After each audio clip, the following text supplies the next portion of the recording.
Hello friends, welcome once again to my presentation on research and statistics. Today we shall look at the last two non-probability sampling methods, which are the double sampling and the convenience sampling. Now let's start with the double sampling. By definition, the double sampling is an act of drawing a small sample from a bigger sample. Think of a researcher that wants to study the knowledge of climate change among staff in a university. Then he decides to send a mail questionnaire to say 1,000 of the university staff.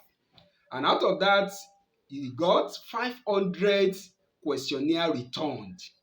Now, he decided to also send another questionnaire to these 500 respondents with the ultimate aim of knowing their in-depth understanding of climate change and also drawing just 100, limiting himself to 100 of these respondents.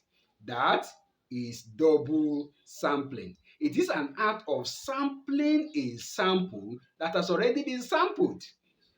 Now, the last of the non-probability sampling is the convenience sampling.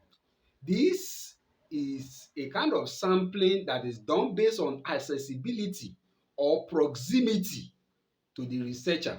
Think of a researcher that decides to select a sample from his immediate family members or maybe from his neighborhood. That sounds lazy, right? Not at all. You see, the convenience sampling may be suitable in certain situations. More importantly, a situation whereby you need permission before you can have access to the population. Think of a researcher that is to study maybe the disease of pigs. It is the pig farms that are able to grant him license or permission to sample their flocks that is going to limit himself to. So the convenience sampling is appropriate in certain situations if that is the only option the researcher has. Now, in summary, the non-probability sampling, it can be used to demonstrate the presence of a particular trait in a population. At its best, it can be used to generate a theory, but not to prove a theory. It can also be used in pilot study, in exploratory study, in quantitative study. And generally, you cannot generalize a non-probability sampling to an entire population. The result is not generalizable.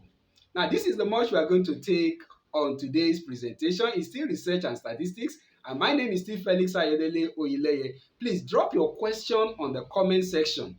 I'll see you again. Thanks for watching.